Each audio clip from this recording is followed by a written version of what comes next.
One of the things that success demands from all of us in pursuit of achieving our goals is our willingness to persevere. You see, persevering means that we're going to have to press through the moments when all we have to cling to is our faith. I love the acronym for faith, forsake all, I trust him, because if you can trust in the promise that you really believe that God has given to you, then you can hold on to your faith and see it come to pass in your life. There are often things that we're believing God for both personally and professionally, and it is going to be our faith that's going to help us realize our dreams. Today, we're going to unpack an incredible story that's going to let you know that you can hold fast to your faith. Now, let's get into it. For the longest time, I secretly wanted more. I often found myself shrinking to fit in, settling for what was comfortable, and even selling myself short. Once I finally accepted that we deserve success and we are blessed with the power to achieve it, I stopped playing small.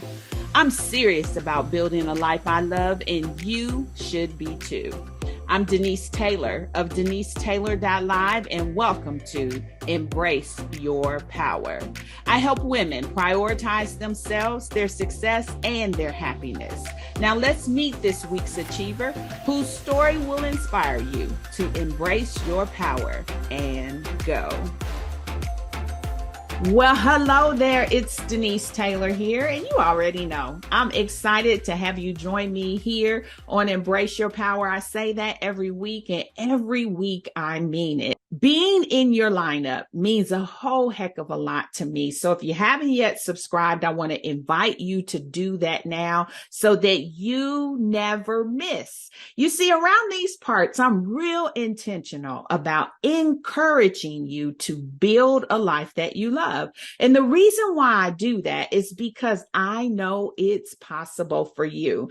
God has given us the power to be, to do, to have, and to achieve anything that we want. And so that is what I want for you. I want you to embrace your power. Now, I will tell you, I believe you're going to be inspired to go after the things that God wants to do in your life. And when you do that, you are going to be lit up from the inside out. And that's exactly what I want for you. I want you to experience what it's like to be lit up inside. Now, I don't know whether you're listening to me on Apple Podcasts or Spotify, or perhaps you're even watching on YouTube. But what I do know is being connected with you each and every week is a treat to me. In fact, I call Thursday Treat Day because I know I'll be connected to you. I always want to encourage you in your success journey in building a life that you love, so much so that in season 2 of the podcast, I've doubled down on your career success. Now, you may say, a life I love, career success, how does that go together? They fit together like a hand in glove. The reality is we spend so much time at work. So it's only with right expectation that we expect to get a benefit in return from everything we invest into our career. Everything we're investing, our time, our talent, our treasure, everything, we have right expectation for good returns. And that is why I want you to experience career success. So in this season, I have been inviting some incredible women to join me on this podcast to talk about their career experience. And the intention is so that you can glean wisdom from their experience. The Bible tells us that is the principal thing. It tells us beyond all things, get wisdom. And the reason being is because you can apply that principle you learn to your life from the experience of others. And so each of my guests have been showing up to share from their incredible career experience. Now, if this is your first time jumping in here with us, I want to invite you to go back to the beginning of season 2, because when I tell you it's been incredible, It has truly been incredible. Now, before we get into my guest today, I have to tell you about the success superpowers. It's imperative that you know what we believe is a process for bringing success to pass in every area of our life. These superpowers are completely transferable, which means that you can apply them to any area. And they're reusable, which means you can use them over and over again. And they are reliable. They will work for you. So success superpower number one is see yourself successful. You've got to be able to envision yourself doing the thing, being the thing that it is you want to achieve. The Bible tells us as we see ourselves, we are. Success superpower number two is shake off fear.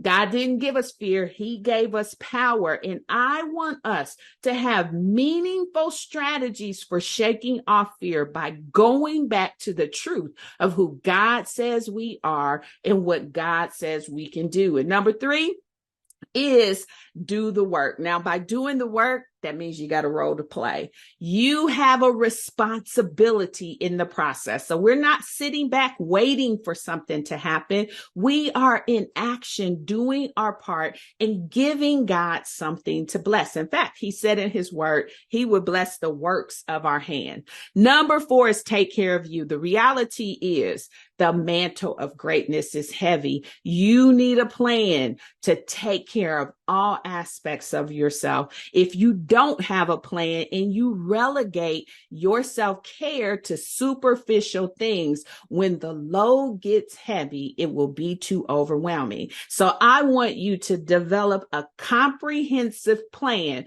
for taking care of part of all aspects of who you are. And believe me, as women, we have so many facets to who we are. And then finally, the last success superpower is hold fast to your faith. And this one is real critical because as we are persevering to success, we are going to potentially hit these days of contradiction that is going to rattle us. And it is your faith that's going to allow you to persevere. Now, when I think of that, I completely think of my guest today. When you hear her testimony of how she had to overcome so many obstacles to experience the success that she now lives in, it lets you know how critical your faith is to your journey. And so I want to take time to invite Shara onto the podcast. But before I do that, I've been telling you since day one of season 2,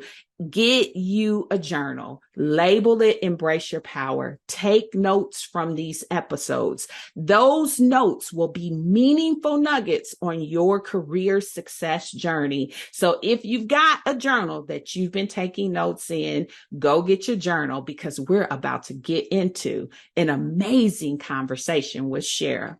Shara is a mother, an author, an accomplished motivational speaker. She's a former foster youth. She's an infertility warrior. She's the founder of I Still Want to Be a Mom Foundation, and she's the CEO of Exposure. She leads by example by providing business solutions to leaders and organizations. After enduring a tumultuous journey to pregnancy, Shara published her first book, I Still Want to Be a Mom, that chronicled her 8-year journey from infertility to motherhood. In her latest book, Barefoot in the Boardroom, is focused on developing the right strategies to achieve the desired results and to manage change. Now, I will tell you, one of the things that I find so impressive is Shara has done 2 TED Talks featuring aspects of her pregnancy journey and her latest book, Barefoot in the Boardroom, for managing change. Very impressive. Now, she talks a lot about her career experience in our conversation, and I think there's going to be something in it great for you. So let's get into it. So Shara's joined us and she's going to share, and I'm going to just give you a chance to introduce yourself to everyone and welcome again to Embrace Your Power. Well, thank you for having me, Denise. My name's Shara Hutchinson, as she mentioned, and I am the author of Barefoot in the Boardroom and founder and chief change strategist at Exposure, where we make change stick beyond the boardroom. We'll probably get into some of that a little bit later. Mm-hmm.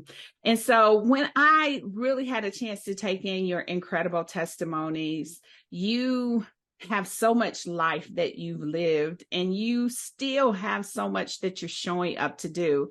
And so I think you're going to have so many nuggets for us today. But I do want to jump in a little bit with your faith. So, one of the things that I say often is that we should be able to take our faith everywhere we go. And so, in your experience, why is your faith an asset when it comes to your career? Well, first of all, I would say that faith is an asset for every area of life, right? So, whether it's your career, your marriage, your family, faith is simply belief, right? And so, if you don't believe that something can work, how will it be able to work? And how will you put the effort in? And so faith has been a big part of my career. In fact, that's why I have on my wall, you can, right? To me, that's a reminder of my faith. And there's been times in my career, especially starting out and just from where I came from without a lot of experience in the corporate world, I had to remind myself that you belong here, right? That you can do it, that there's more in you, and that just because you don't see the result you want right now doesn't mean that you can't achieve it. Mm-hmm. And, one of the things that I found very powerful about your story is your beginnings, right? And what you had to overcome to sit in the seat that you're now sitting in. And your journey is packed with a lot. But let's just start with your childhood, right? Because you talked about faith was so integral to you persevering. Walk Mm-hmm. us through that experience for as much as you're comfortable. I'm comfortable with everything, but I'll summarize because there's been a whole lot. So as we talked about, I grew up in foster care. So by the time I was 12, I had lived in 5 different homes. I met my biological father at that point and found out that my biological mother had been murdered. And so I never got a chance to meet her. And then when I met my biological father, I come to find out that he was still on heroin.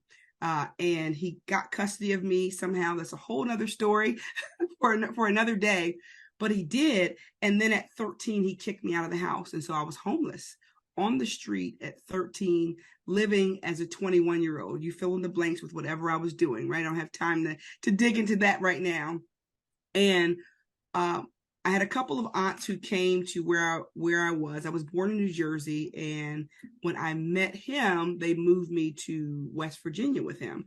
Well, then I live in Ohio right now, and so I had a couple of aunts from Ohio who came to West Virginia and asked my biological father, like, "Where's your daughter at?" And this was at the time where he had kicked me out, and I was out on the street, and they drove around the little town we lived in and looked for me. They found me, and they begged me to come to Ohio with them. And one of the things about when you're in a bad situation, but you're used to it, it's so easy to think that it's okay, right?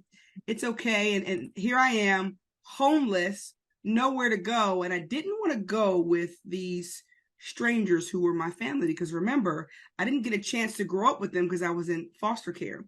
And I remember one of my aunts put on a song by Erykah Badu, and the song was Catch a Four-Leaf Clover, I think, or Four-Leaf Clover, whatever it is. It's something about a four-leaf clover. And I remember it because a certain part of the lyrics say, maybe you'll find your chance, or something like that. And I remember sitting in the car as she was playing that song, and I started crying, 14 years old. And I thought to myself, maybe there's better out there. I don't know what better looks like.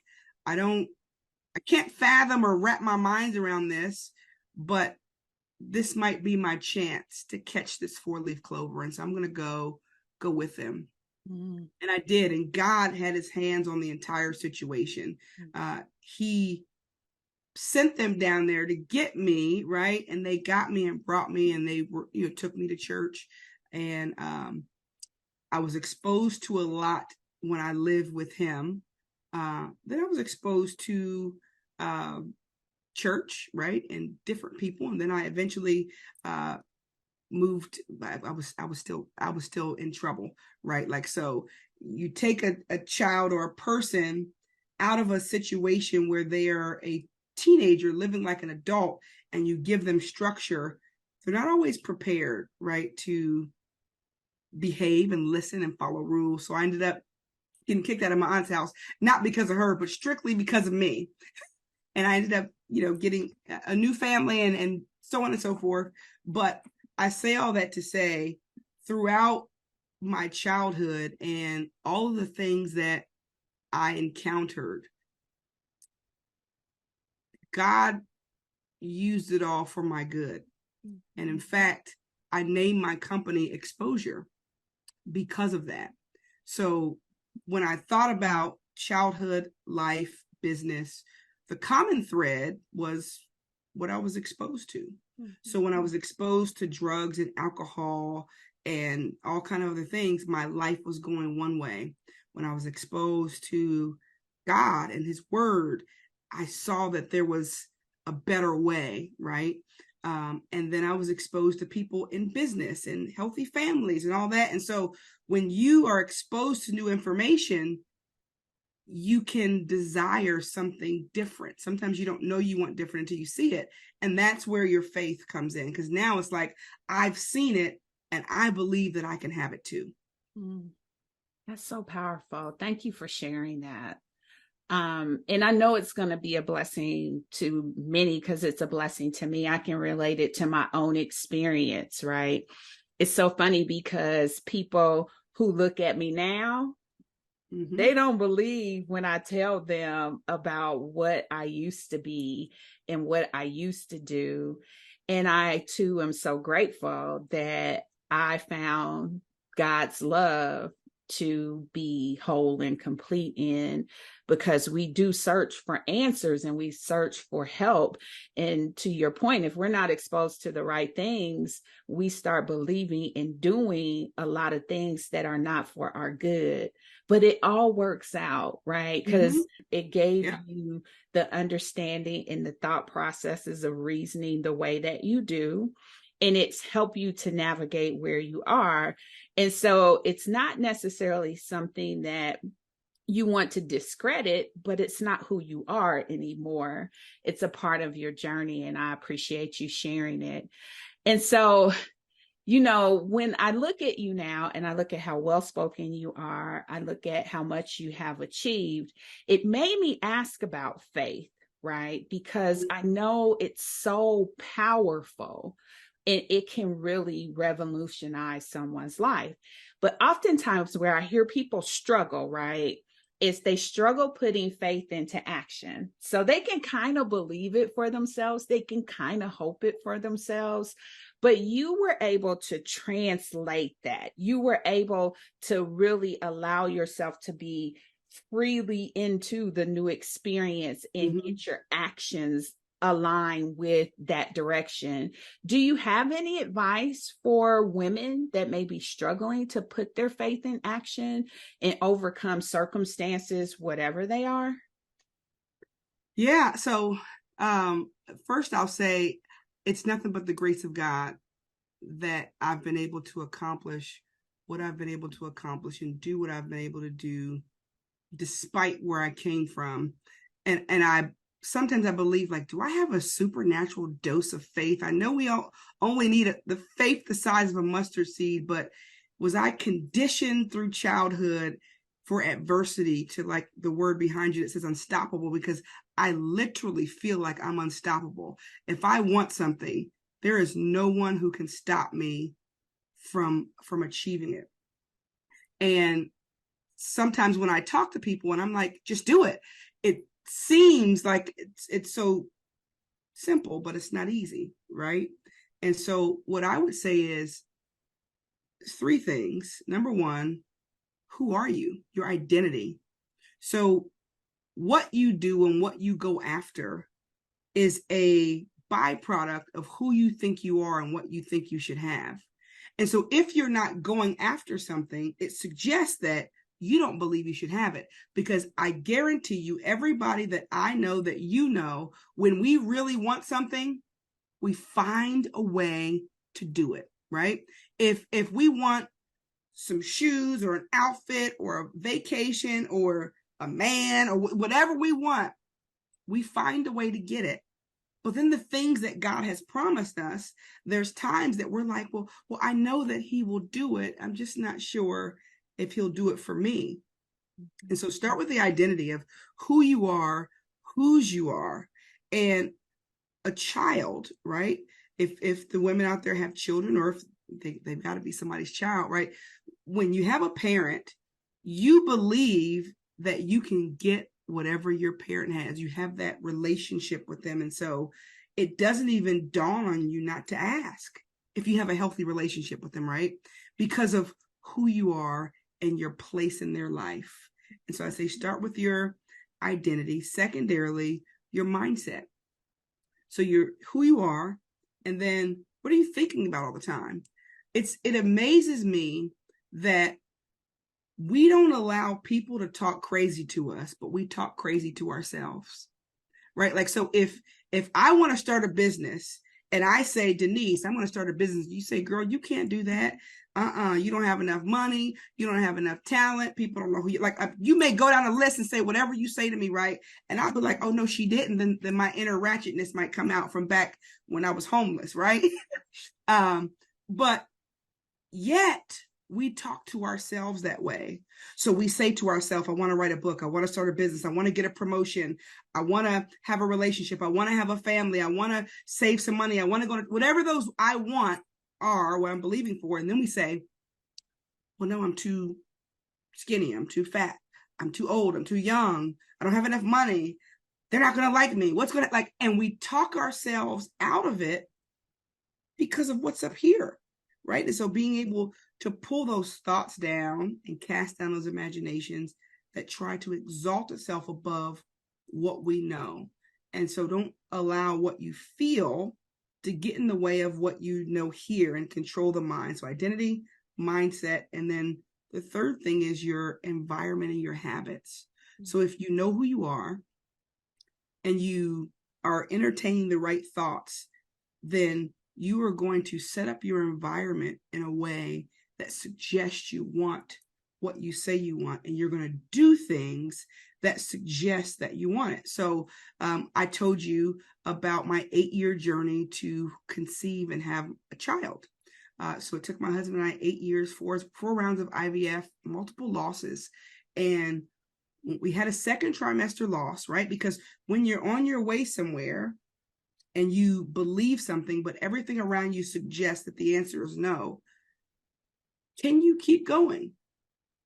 And you can, if you believe that what you say you want is going to happen. And so we had a second trimester loss after seeing the baby's head, the hands, the feet, the organs, and everything was perfect, so they say. And we get into the trimester where you're in the safe zone, and we lose the baby. And I'm crushed and I'm devastated. And I say, God, why would you even let me get pregnant if you were going to take the baby away? Like, I don't understand that, right? And this is where faith comes in, because when you have faith and you identify, because I said, I want to be a mom. I am a mom. I'm going to have a child, right? And then that's identity. The mindset is, I keep getting knocked down, but I still want it.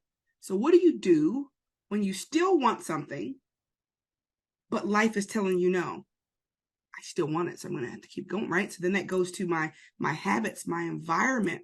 And so what I did was we bought a crib and put a crib up in a room, set it up for a child. And our son didn't come for 3 whole years, but I would go in that room, right? Because you believe, you think, you do. Okay, if I'm really going to be a mom, am I preparing for this? And there's something about preparing for what you say you want. If you want a promotion on your job, right? I know that's the type of work you do, Denise, right? So what are you doing to prepare for that? Do you think somebody's just going to promote you and you haven't taken any trainings, found a mentor, right? Got a coach, talk to your your leader about your career path. Like if you've done nothing to prepare for that, it may not be a baby that like I want it, but it may be a baby dream, right? That you want to achieve. And so hopefully in all of that, they got something. I don't know how I went all the way to having a child, but that's where we landed. Mm-hmm. That was beautiful. That was beautiful how you were able to unpack that. And you and I share so many of the same perspectives, because I always say you got to believe in who you are and what you can do. And that is where the rubber meets the road. That's putting your faith into action. That's the corresponding part. And you sharing your faith journey around having your son and everything that you went through just really amplifies that experience of you walking in faith. And so I really appreciate you sharing that. One of the reasons why I wanted to start there is because oftentimes when there are people who look like me and you and who are successful, and we have people around us who desire that experience of success, they think that you had a cakewalk. They think that you didn't face struggle. They think that it was so easy for you.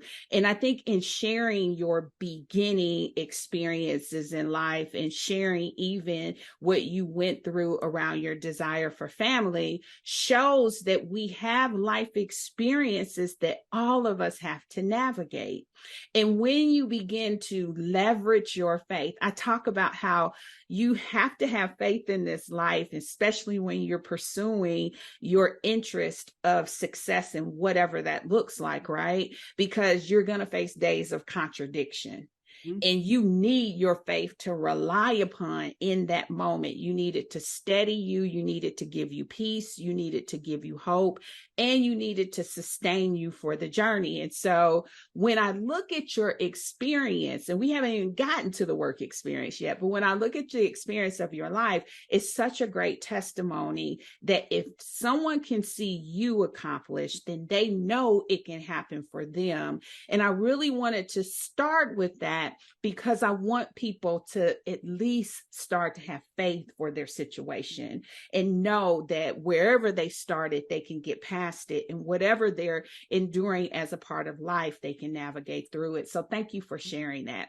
And where I want to go next is really jumping into your career, because just as much as you were persevering through your life experiences, that showed up for you in work as well. And so we started talking about your 10-year journey with a software startup, and that you were able to work your way up to senior leadership. And when people hear that term, work my way up, it just sounds like a great little summary of a whole lot of stuff that they really don't understand what's packed into that. And so would you share with us what you found was the key to accelerating your success in that time frame? Yeah, there were a couple. That's a great question. A couple of things that I would say stick out to me about really being able to thrive and, as you say, work my way up to senior leadership. And that will be number one. We've already talked about faith, so we don't have to go there anymore, but I have to say it one more time, like believing that you can and desiring to move up. But then there's a lot of work that you have to do on you. And so many times there's people that I may coach, and they feel like, they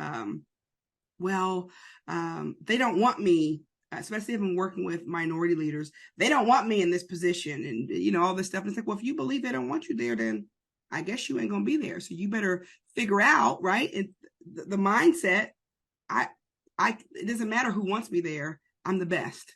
And then you begin preparing like that.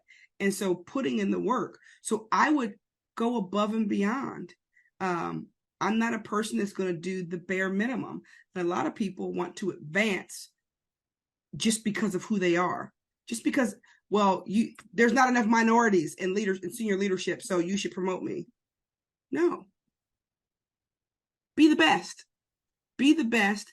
I hear a lot of people saying, well, we get set up for failure. We get put in these positions.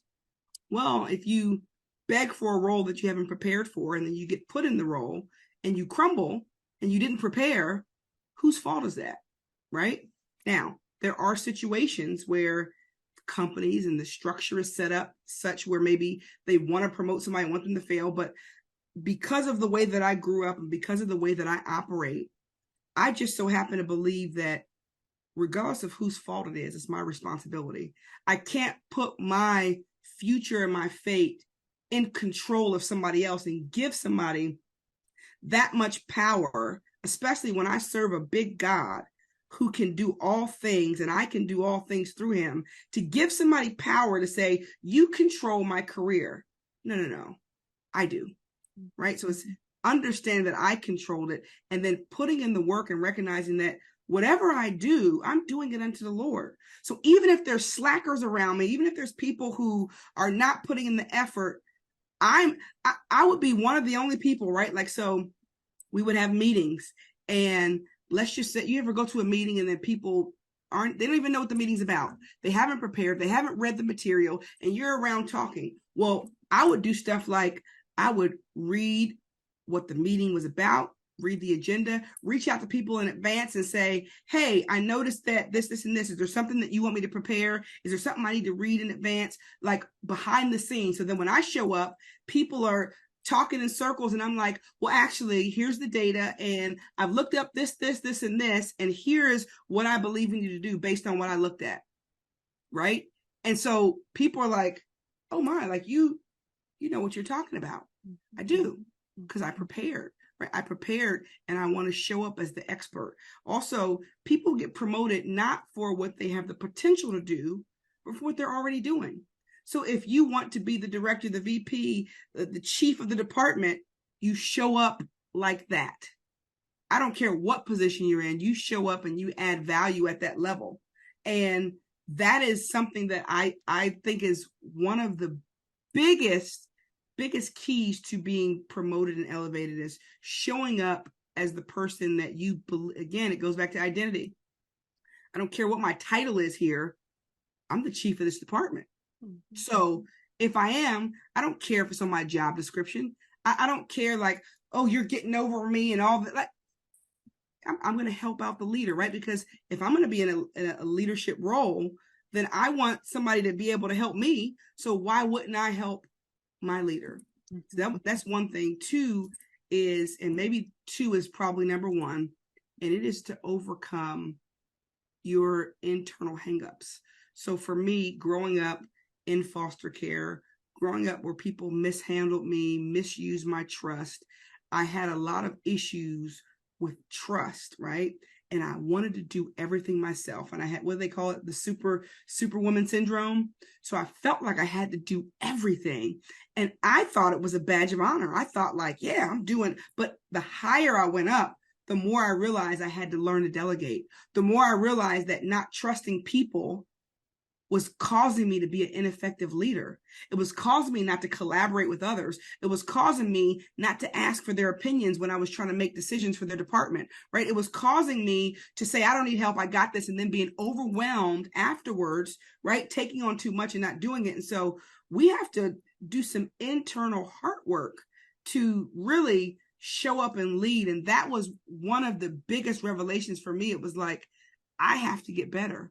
I can't worry about what people aren't doing. And there was a season where like I was reporting to the CFO at one point, and I always give people the license, like if they lead me, please be candid with me.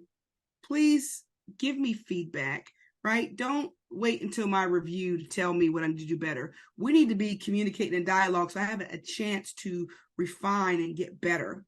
And so because I had created that type of environment, the CFO said to me one day, I went to him and I'm like, well, this person's not doing this and they're not doing this. And mind you, I had been doing extra above and beyond, right? Because I felt like I needed to overcompensate. And he said, stop being the victim. And I was like, no, he didn't. But I gave him a space in my life to be able to speak to me directly because I want to be better. And I didn't understand it right at that moment, but probably in a couple months, I recognized that what he was saying is, you can't allow what other departments are doing or not doing to dictate whether or not you're going to get results. So if there's a problem, right, how are you going to solve it? If you sit here and complain about what they're not doing, that mental energy could be used on you solving it. And if you want to elevate to higher leadership, then you need to be a problem solver and not a person that's pointing out what people aren't doing. And a lot of people who want to be promoted to senior leadership and executive leadership don't always shift in the mindset of how you need to show up at that level and how you need to solve problems, and you're leading the ship. Could you imagine being on a plane and the pilot's like, oh my gosh, there's turbulence, what are we going to do? All the passengers would be shocked, overwhelmed, scared, afraid. And it is the leader's job to steer the plane to where it's going. And I had to learn to steer, control my emotions, work with others, and collaborate. Another long answer, I know. Oh my God. Okay, so I'm just sitting here bursting on the inside because what you're sharing is so confirming to a lot of the messages that I do bring to my clients and those that I work with. So the first thing that I talk about is we have this perspective that working hard is going to get us promoted. That is not going to get you promoted. What's going to get you promoted is how much of an impact can you make? Mm-hmm. And what I heard you talking about and how you prepared yourself and how you got aware of certain things and how you readied yourself is how you position yourself to make an impact, how you position yourself to be able to influence and guide what's happening. And to your point, it doesn't matter what seat I'm sitting in, I can do that. I can show up and make an impact, and how pivotal that was to your career. And your second point is something that I say time and time again. And it's one of the reasons why one of the areas that I've doubled down on is first generation leaders. Because as a first generation leader, we lead with our strengths. We spend so much time proving and doing and all of those things. But there does come this level where you can't rise because of your own strength anymore. And I think what you ran into and what you start to identify is the necessity for relationship, the necessity for availability, the necessity to forge allies. And I think what your manager, which was really great at the time, was able to shed light on for you is how you needed to partner and collaborate and lead differently. And it wasn't with your strengths. And because we get so used to that, and it's a result of the trauma we've been through. It's a result of the fact that when we were rising, we didn't have a safe place to go to. We didn't have no mama to tell us how to run a meeting, how to do anything else. And so we figured it out. And that's one of the things we become really good at, is figuring it out. But what got us here can't get you there. And you have to learn how to value things differently. And so I think you, in your own words, were able to express what I believe, what I know from my experience, what I work with my clients on, and what I've been able to help people throughout their career who were a part of my teams develop. You just echoed it so eloquently through your own experience of how we have to evolve and how we have to show up more than just trying to outwork somebody. You have to make an impact wherever you are. I love what you said about the strengths too, because there's a quote, I read it somewhere, and it says that many people don't have weaknesses. We have an overuse of our strengths. So the key is learning when to operate in your strength and when to let someone else use theirs. It's not always the time, if you're a process-driven person, to drive the process. It's not always time, if you're an innovative person, to drive the innovation, right? It's not always time to be productive and get results, right? Sometimes it's time to engage with the employees. And so a wise leader knows when to dial up and when to dial back. And I always say that the quality of your leadership depends on the quality of the questions you ask. And when you have a trauma background, you feel like you have to know everything. Like you have to have all the answers. Like if somebody asks you something and you don't know, it's almost like an attack. Like, are you attacking me for asking me a question? Maybe they just want to know. And maybe it's okay for you to say, you know what, I'll get back to you on that. And that's like, I had a real problem with that. Now in retrospect, I can see how it showed up, like my ego, my pride, and really it was the little girl in me that was hurt, that didn't want to be wrong, that didn't want to be rejected. So if I showed up and you say, hey, tell me why you made that decision, I feel attacked. Well, just because I feel attacked doesn't mean that they were attacking me. It could be that something in me was triggered by what they said and they had a great intention. And it's my responsibility, right, to manage that trigger. Oh my gosh, this is so good. So one of the things that you shared, and I share this experience as well. I come from a technology background, very similar to you. And so you blazed a trail. We all blazed a trail when it comes to technology. We found ourselves being the only in a lot of circumstances, whether it was the only one on the road, the only one in the conference room, the only one at the town hall or in the auditorium. And so when you have that experience, it can feel very isolating. During that time, what is it that you learned to help you navigate and forge relationships with people who don't look like you? Yeah, that's another good question.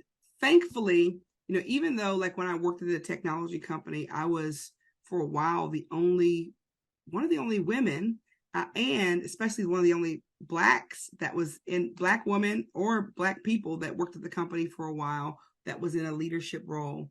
And the beautiful thing is that no one ever made me feel any different. Like everybody treated me with respect. So I'll say that. But even if you're treated with respect, sometimes there's internal things that you feel, right, that no one has forged upon you.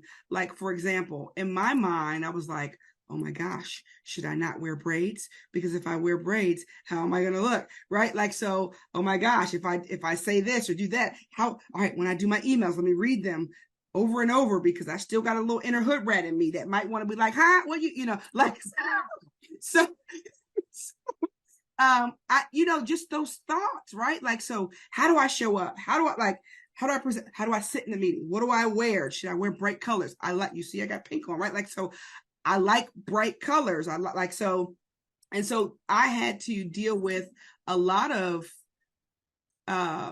misconceptions, I'll say, in my own mind.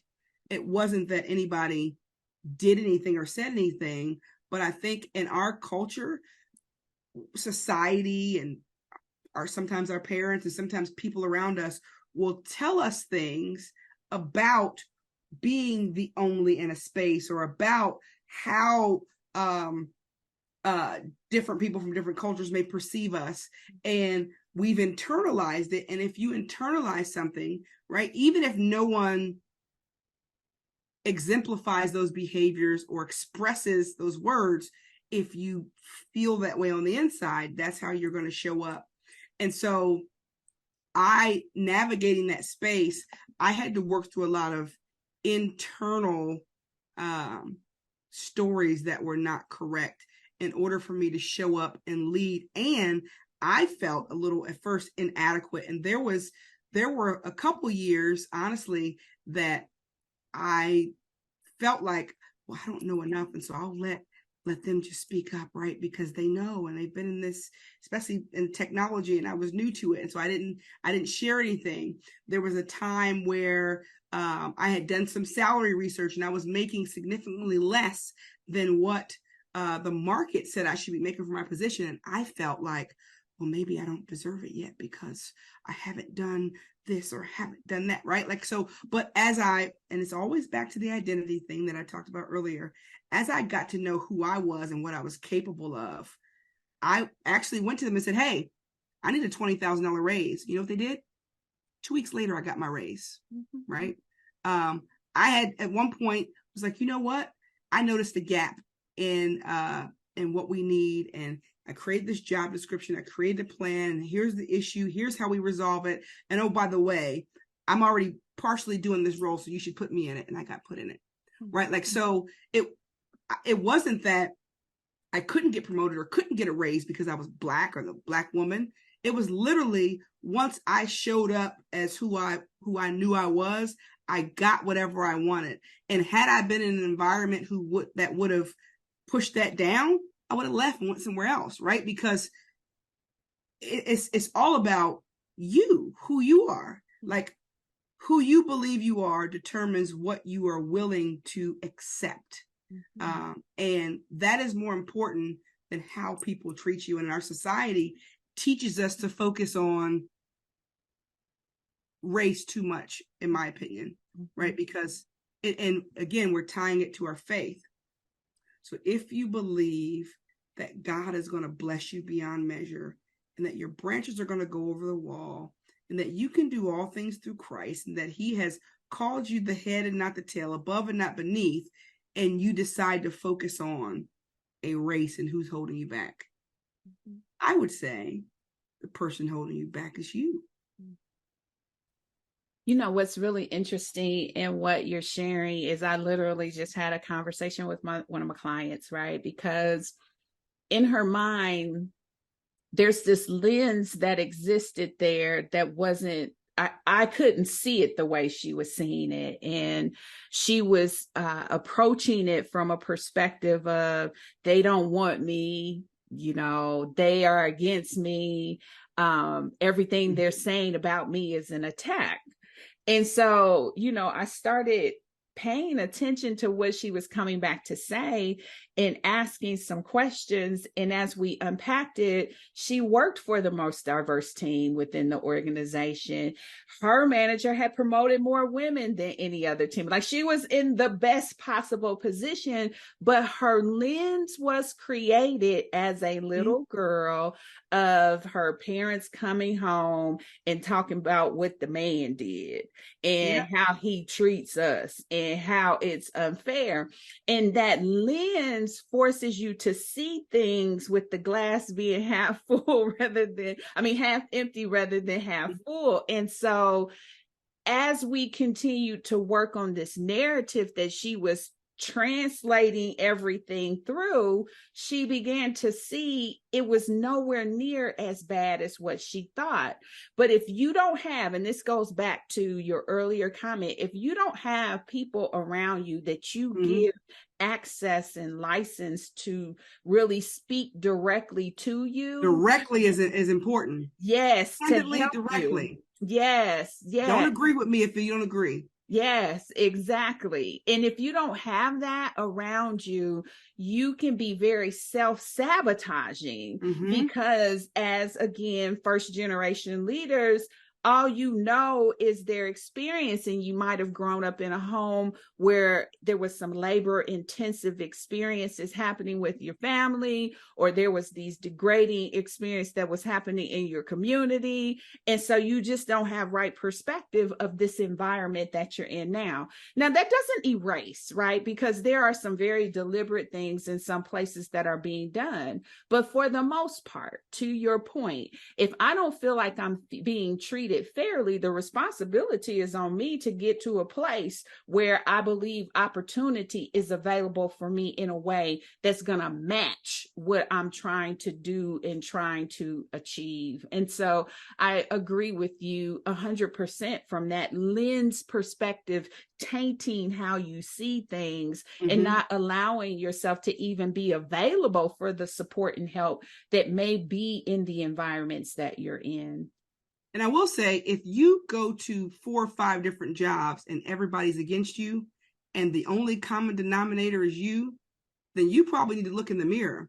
It's almost like dating 6 bad men and saying, all the men are dogs. No, all the men that you chose are dogs. And so you have to ask yourself, why am I choosing dogs, right? Or is there something about me where maybe I have this mentality where it's a victim mentality, and maybe I was working with a young lady who she's, on a new job, and she's in a role where she's it's a new role that was created for her. She feels insecure in the role. And so like her boss is asking her questions about, she's Black, her boss is a white man. and asking her questions about, hey, can you create a project plan for me, right? And because she was nervous about creating the plan, she never created it.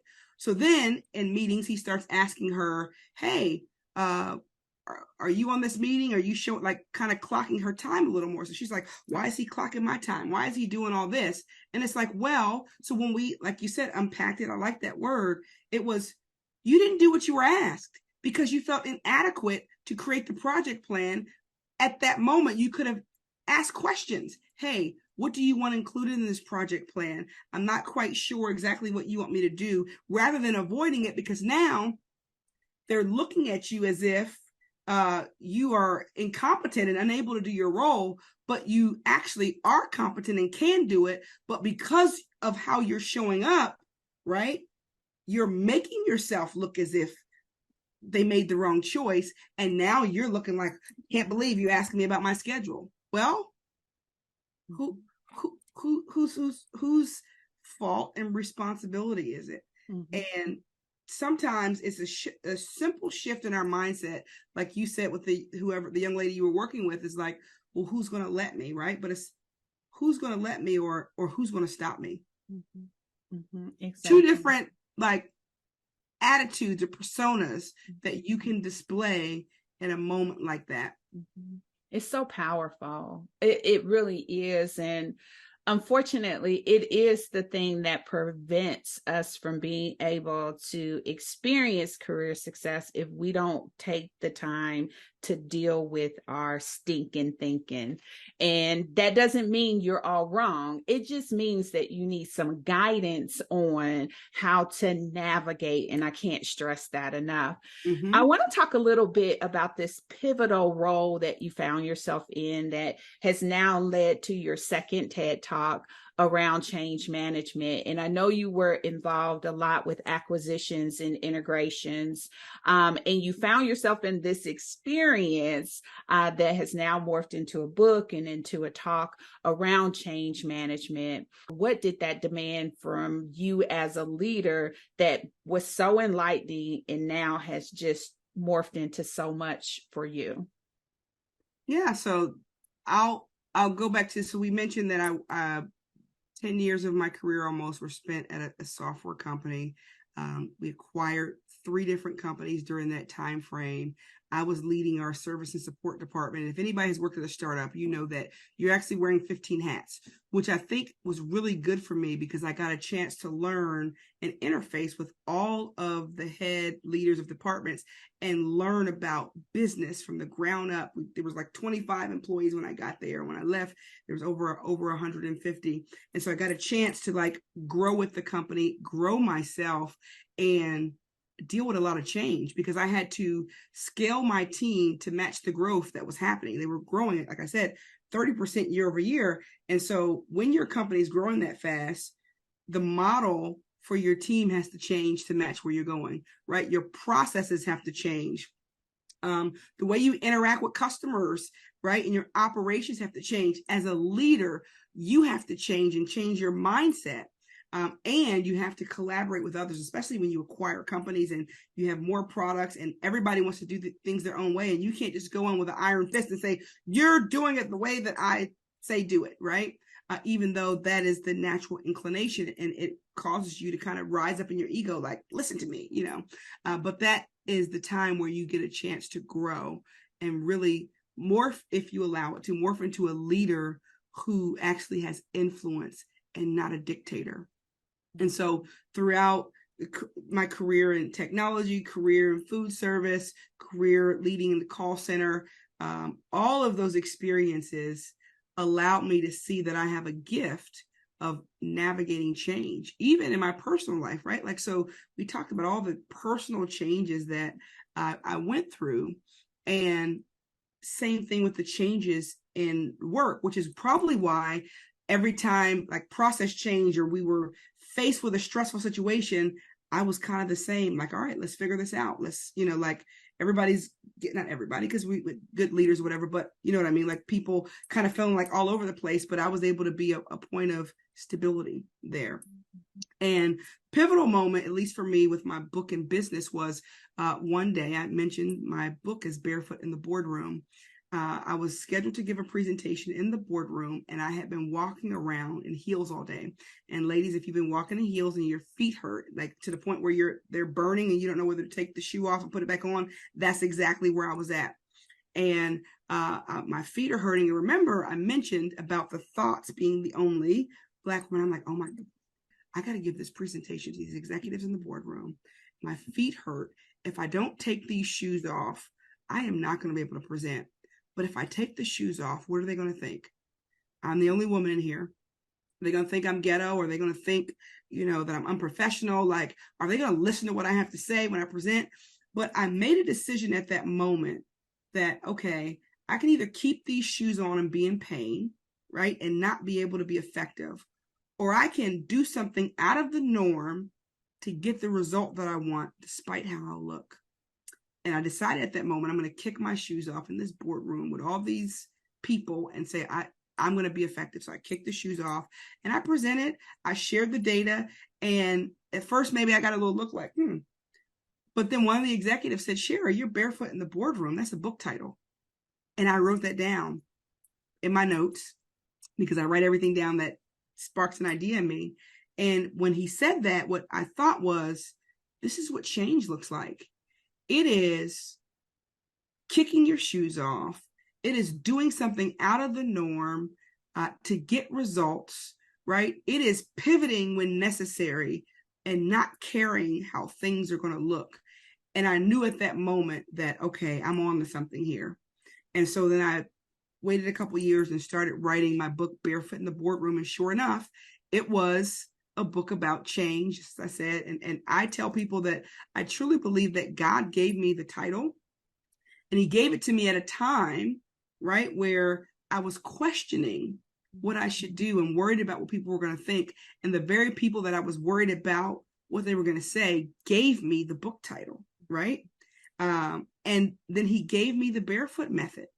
And he said to me, trademark this. So 2 years before my book was published, I trademarked the Barefoot method. And I didn't even know what it was going to be. And then he gave me what the acronym was going to be. I sat down and thought through how did I successfully lead my teams through these acquisitions? How did I successfully retain my talent no matter where I've worked at as a leader? How did I successfully keep, a 97% customer satisfaction rating in the midst of all this? Like, how did I do all that? And I was like, all right, God, it has to fit in Barefoot because Barefoot has to be an acronym. And he gave it to me just like that. And I attribute it to his plan and being obedient and being willing to be barefoot in the boardroom, willing to do something that people didn't expect me to do, so that I can do what he wanted me to do. Mm-hmm. And so break it down for us. Tell us about the acronym, what it stands for, and the approach. Yeah, so Barefoot acronym, and it stands for breaking. So breaking out of the norms whenever you are initiating a new change, right? So like you may have something that you're doing, but is your norm what you should be doing, right? So breaking out of the norms. The A is assess. So assess where you are, assess where your team is. The R is reposition. So sometimes reposition people and processes as needed. So sometimes people are in the wrong seat on the bus. And as your team or your company is growing, it is perfectly okay to do something, to put somebody in a different role. And sometimes, like I was talking to a friend who the company that she was with grew, and she didn't really want to do strategy work. She wanted to do training. And it's perfectly okay to say, hey, it's not a bad thing. We're moving the strategy stuff off your plate because that's not your strong suit. But sometimes we feel some type of way about it, right? So repositioning as needed. The E is execution. So there's a way to execute on your change. The F is follow up. So making sure that you actually follow up on the changes that were made so that it's embedded into your culture, which brings me to the O, which is operationalize. So making sure that whatever you do is a part of your day-to-day operations. The next O is opportunities. So even though you're changing, you should always be looking for new opportunities. And by opportunities, I mean ways to innovate what you do, What is the market saying? What are your customers saying? If you keep doing the same thing over and over, even as a person that wants to get promoted, you have to be looking for opportunities of like, where is the market going? And I need to make sure that I am still relevant when we grow, right? And then the T is the timeline. So whatever you do needs a timeline, needs a due date. You need to know who's doing what by when. And so essentially, that is what the acronym stands for. There's a whole lot of assessments and processes and things that I have embedded in each one of those letters of the acronym. But essentially, that's what it is. Oh, I love that. And I love that it was so God inspired. Don't you love it when it just seems to come together and it's like it's a natural fit and it should have been there all along. And what I enjoy most about the story is how you are perceptive to how God is leading you, and you're not looking for it just at church. that you're getting these God winks and you're getting these God inspirations and you're getting all of this wherever you are. And I think sometimes we just bottle up God and say, that's my church thing. But you were in the boardroom and you were presenting at a very pivotal moment, and someone said something to you that made it resonate with you in a way that you wrote it down and you were like, I got to do something with this. And I love how you just really took the reins in that moment to make it your own. All right, so I'm going to jump forward a little bit. And we talked about, in the midst of all of the things that you went through, the experience, which is a part of your first TED Talk around your family journey. But what I found very interesting in your story, and I want to have you speak on just a little bit, is where you made this decision to lessen the work demand on you. And it was real intentional, a strategy, a repositioning, if you will, that you decided to do for yourself because it was a better fit for you. And we talked about how sometimes when people are trying to take responsibilities away, we get a little bit begrudging of that and thinking something is wrong with that. But you initiated this based on what you wanted for your own life experience. So tell us about when you made that shift to the role at a different company and you kind of allowed yourself to pull back. So this was when I worked at the software company. I was on call 24/7. And before having a child, I actually loved it. I enjoyed being on call 24/7, having to make decisions, solve problems. And then after I had my son, my life changed. And I was still on call and I had him, and I was juggling spending time with my husband and son and my work. And so in 2020, right in the middle of the pandemic, things slowed down and I had the opportunity to really think and reflect. And I was on several boards and volunteering for several activities. And I was thinking, those things shut down, right? Because everything shut down. Then I was like, well, what is it that I want to do? Where am I going to go? And I was also in the process of writing my book. And I'm like, I'm going to start my own business, which is what I did in 2020. And I was like, but I want to go somewhere and work for a year or two where I'm not on call 24/7, where I have time to spend right with my family and not be on call and waking up in the middle of the night and getting off work and having to get on a call. Because while it feels good sometimes to be needed, right, it's not always the best thing, right, for balance, because we can find ourselves overwhelmed. So I left that company and went somewhere else and stayed while I worked on my book and built my business. And then I eventually left corporate America altogether to be 100% on my own. And I'm excited about it. Well, it's time for your empowering moment. This is the time where I stop the podcast to energize you, your faith, and your success journey. I want to help you jumpstart your success. And during this segment, I am featuring my book, Embrace Your Power and Go. This book is a 30-day journey to do exactly that, jumpstart your success. Now, each and every day, I apply a specific intention with that in mind. And then I incorporate a scripture to go along with with that intention. I have a passage that I've written and curated specifically to help energize that mindset. And I wrap it all up with an affirmation that you can speak into your life. There's also a section where you can establish some goals for yourself and capture your thoughts. So this journal is intended to help you jumpstart your success. Now we are on day number 9 in this empowering moment segment. And the focus of day number 9 is we all need a Mr. Miyagi. Now you guys may know that name from the movie Karate Kid. You see, my book, Embrace Your Power and Go, is available for you right now on Amazon. But even more than that, if you know you're ready to step into your success and you are ready to forge meaningful relationships, partnerships that are going to help you fast pace your progress, I want to invite you to set up time with me so that we can talk more about the success that you want to achieve. Now, that's completely easy and it's absolutely free. The sentiment around that is relationship, and that is what I unpack on day number 9. Our scripture reference is, as iron sharpens iron, so one person sharpens another. And that's Proverbs 27:17.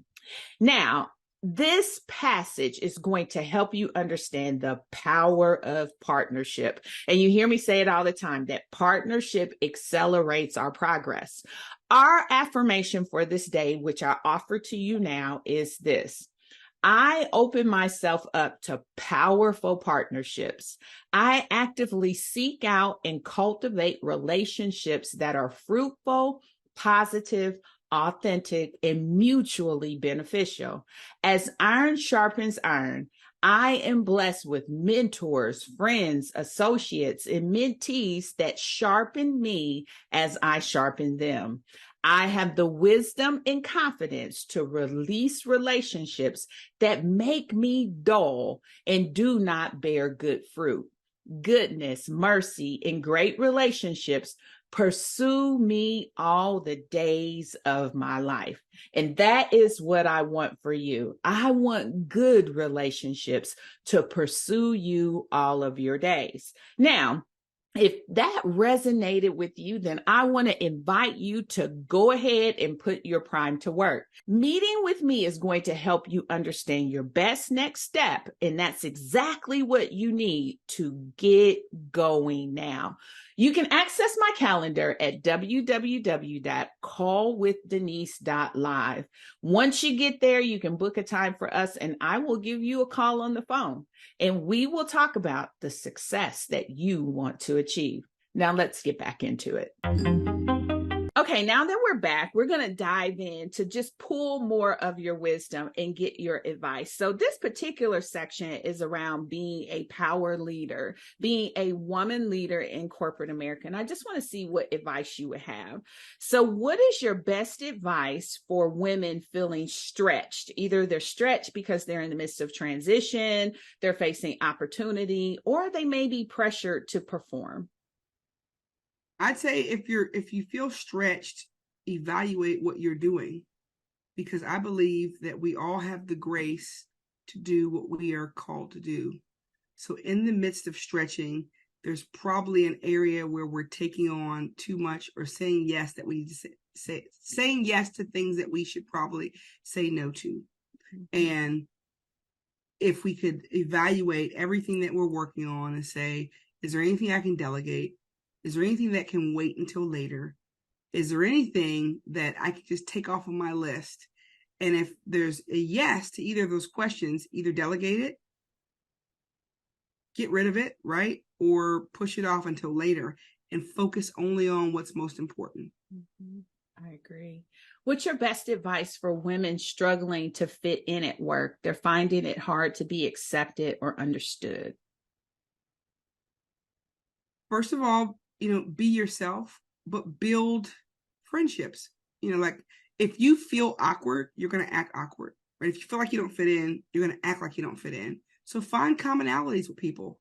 Like, even if you don't seem to have something in common, if you know that somebody's child is graduating college and yours is too, hey, I saw that such and such is graduating college, my kid too, right? Or you like avocados, I like avocados too.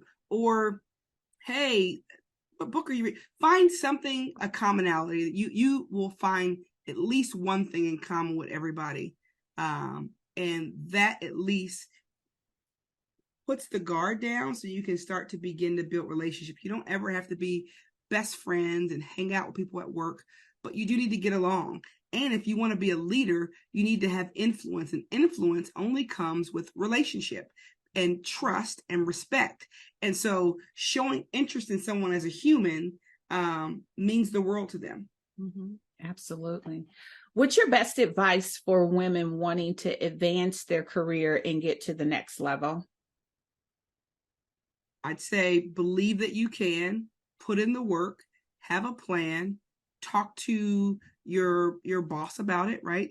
Be open and candid about your desire for the role that you want, and then ask, is there anything that you see that would prevent me from getting to that role? Sometimes that's a question that people don't want to ask, but ask it.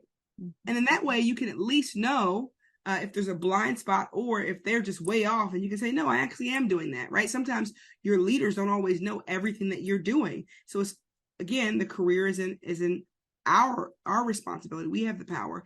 And so ask that, and then work on a plan, right? Ask for a development plan to help you get there. Take on additional projects outside of your current role. So let's just say you want to be promoted to a new department, or you want to move up to another role. Say, hey, I'd like to shadow a project that's doing the thing that I want to do, right? Like, I like some experience doing this or that. And then sometimes you may find you don't even like it. So try it out. And then that way you don't get into a role that you regret, or you get the experience so that you can have some insight when you interview for it, or to be able to add some value. Love it. Love it.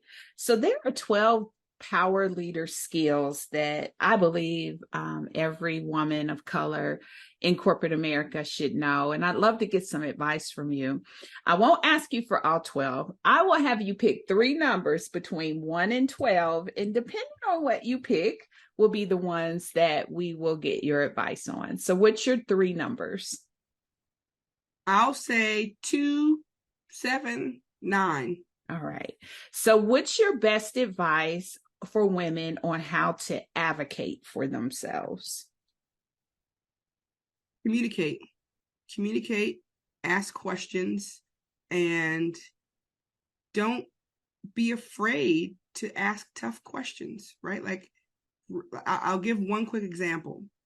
I was working on a job, and I had a leader who would always seemingly talk over me in the meetings. And he would talk over me. Somebody would ask, hey, what are we doing for such and such? And before I could open my mouth, he would give the answer. But he was a person that liked to help, right? And he and I had a good relationship. And so I knew that he wasn't, at least I felt like he wasn't deliberately doing that. And I would say, choose to believe the best about people until you know otherwise. Sometimes we can jump to conclusions when it's not even that way, and not say anything, and now you're not getting the result you want. But anyway, so I waited, and I was boiling for a while. Like, I can't believe he's doing this and talking over me. I don't have a chance. I was like, you know what? I'm going to ask him about it. So I talked to him, and I said, hey, I feel like every time I'm talking, you talk over me. And when someone asks me a question about my department, you come up with the solution. And now I've stopped talking because I feel like you're going to answer for me. And he said, oh, my Shara, I had no idea. He was like, I apologize for that. He's like, and he came up with a solution. He said, all right, so here's what we're going to do. If we're in a meeting and I cut you off, or I answer a question that's meant for you, I want you to send me a direct message and say, that's interesting. And I'll know that I've done it again, and then I'll pivot it back to you. And so we did that. We had our safe word, and I sent him a message, and he would, look over and say, oh, you know what? Let me ask Shara. And so me speaking up and advocating for myself and not just making an assumption created an ally. And it showed me that it wasn't personal. It wasn't because I was a woman. It wasn't because I was Black. He's just a person that likes to help. And in fact, I'm the exact same way because I got feedback like that from somebody on my team that I was talking over them because I get overzealous about solving a problem. And so again, it goes back to not thinking the worst in your mind, and thinking the best, and then just asking the question, talking, speaking up. Oh, I love that. I love the safe word. I love everything about that.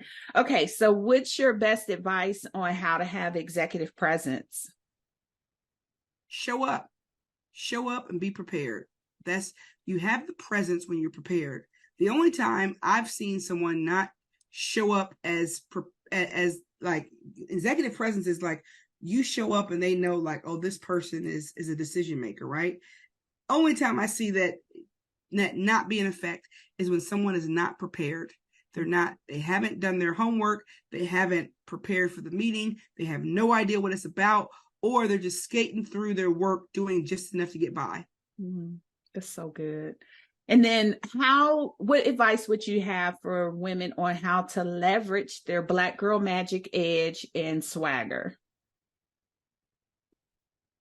I don't particularly have any advice for that. I feel like a better term that I would like to answer is like their God-given favor, right? Whether they're black, white, green, purple, whatever. He gives us favor with people when we build relationships, and building relationships, serving others, right? Like, so it's not about them. It's not about you, rather, it's about them. Mm-hmm. And so when you have that mindset, I think the Bible says that whoever among you desires to be the greatest is the one who serves, right? Mm-hmm. So if you want to be great and we'll call that your favor, right? Then serve other people, do it with a genuine heart, believe the best, and whatever you do it as unto the Lord with integrity so that you can be trusted, because that is what's most important, your consistency, and the way that you show up. I love that. Thank you. Thank you for that guidance. All right. So these 3 questions have been the closeout questions forever on the podcast. It's a chance to have you reflect and talk to your younger self. And so if you could, what would you tell your younger self about life? This may be an odd answer, but I don't know. And I say I don't know because everything that I experienced, I believe, was meant to be experienced to shape me to who I am. So had I known different stuff, I would have made different decisions and maybe not learned some of the lessons that I learned. And so I don't try to look back and say, what would I have said? I more so try to look forward. So if you allow me, I'll just share an example of that. Like, so when I was going through infertility, and we lost the baby in the 2nd trimester after having an ectopic and having multiple rounds of IVF, the thing that kept me going was I paused. And I mentioned this in my first TED Talk too. I said, I looked out into the future at my 80-year-old self and I said, if you get to be 80 and you didn't try everything that you could to have a child, would you regret it? And even though I can't see my 80-year-old self, I zoomed out and just imagined what I feel about my decision to not keep going because of how I feel in this moment if I don't ever have a child. And I thought to myself, I regret it. So I'm going to try one more time. And I did. And I had my son. And so while I think that there is some merit sometimes in saying what you would say to your past self, I think more importantly, what you would say to your future self, because that is what's going to, when you think about the end from the beginning, that is what drives your steps moving forward. Mm-hmm. So stay right there. And what would your 80-year-old self want you to say to you now about love? What's your love wisdom? I would say what God says about love. Number one, He is love, and we should love our neighbor and other people as ourselves. Mm-hmm. And it's important to heal so that we can love fully. There's a picture behind me that I took recently right here. These are all three of me. So I am the opponent, I am the champion, and I'm the referee. And there's times where you have to knock out that old person, those old feelings, right? Where you're unable to love, you're unable to open up, you're unable to build relationships, you're unable to go after whatever it is that you want.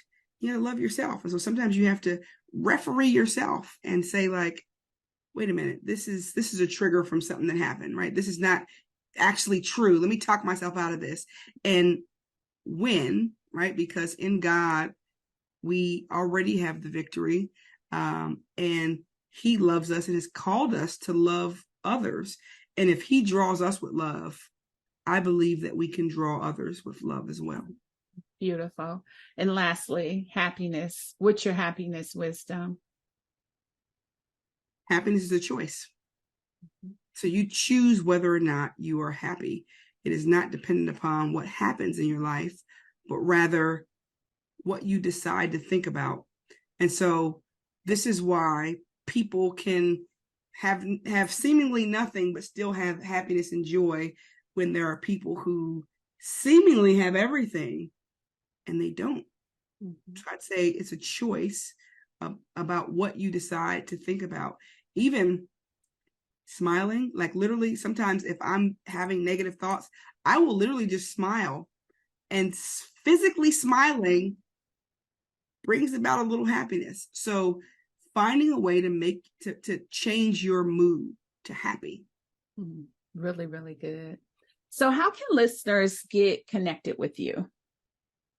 They can find me on LinkedIn, Facebook, and Instagram under my name, Shara Hutchinson, SHARA HUTCHINSON. Or you can visit my website, SharaHutchinson.com. So spell my first and last name, and I imagine you'll probably have the link somewhere where they can access. And that's my personal website, so you can hang out with me there. Awesome. Can I tell you one more thing? Sure. Success looks so good on you. Oh, well, thank you. You're very, very welcome.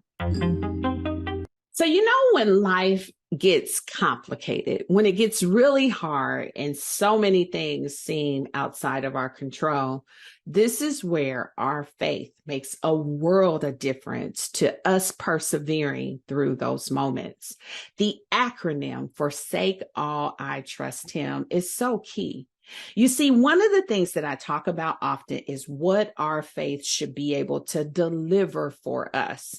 It's inevitable as we are pressing towards our goals, the things we want to achieve, that we may hit days of contradiction where we're expecting it to go right and it goes left.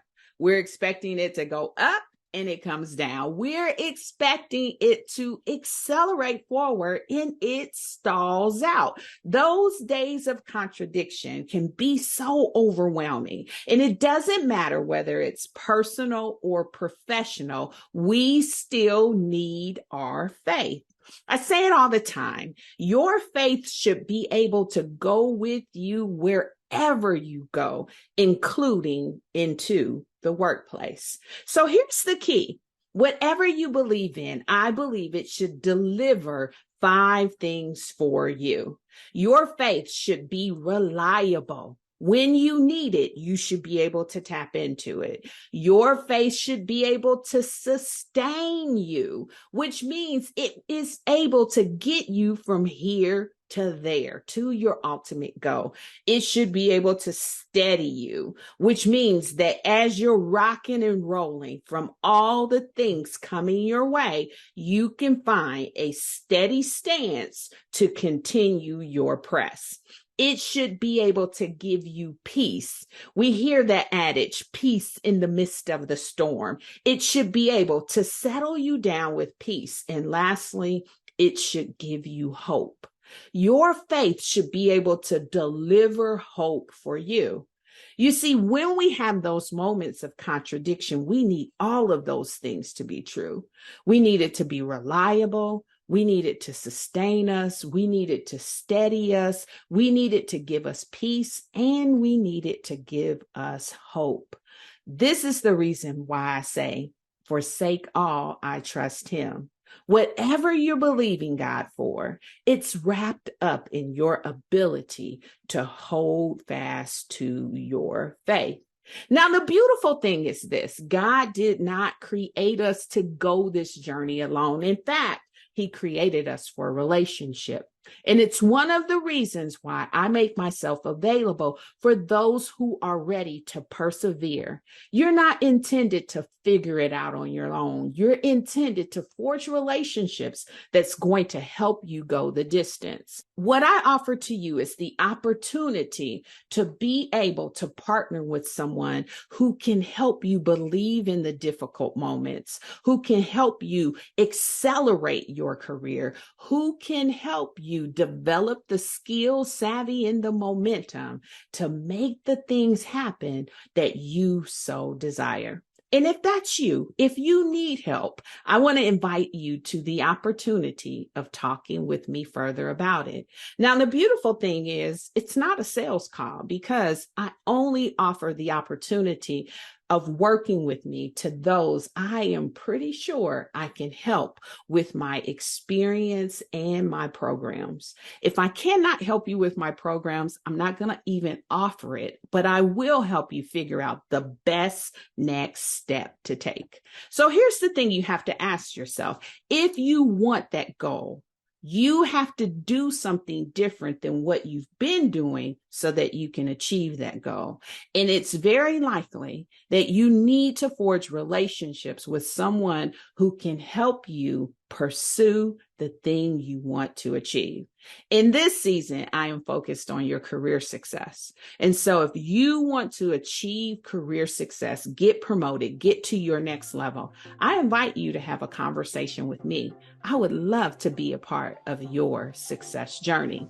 Now, here's the deal. I've got some more great conversations with some more amazing women who are going to show up and share from their wealth of experience and knowledge. And for that reason, I say hit like, hit subscribe, and join me back here next week.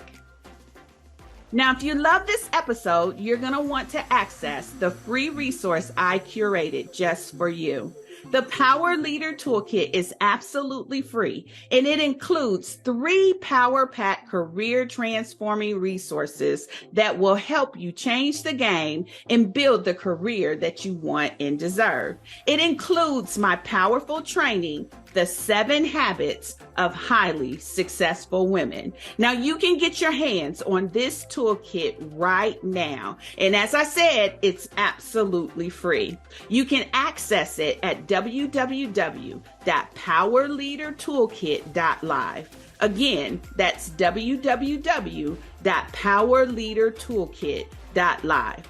And of course, I'll be back next week with more power leader strategies to help you transform your career. But until then, remember to always embrace your power and go.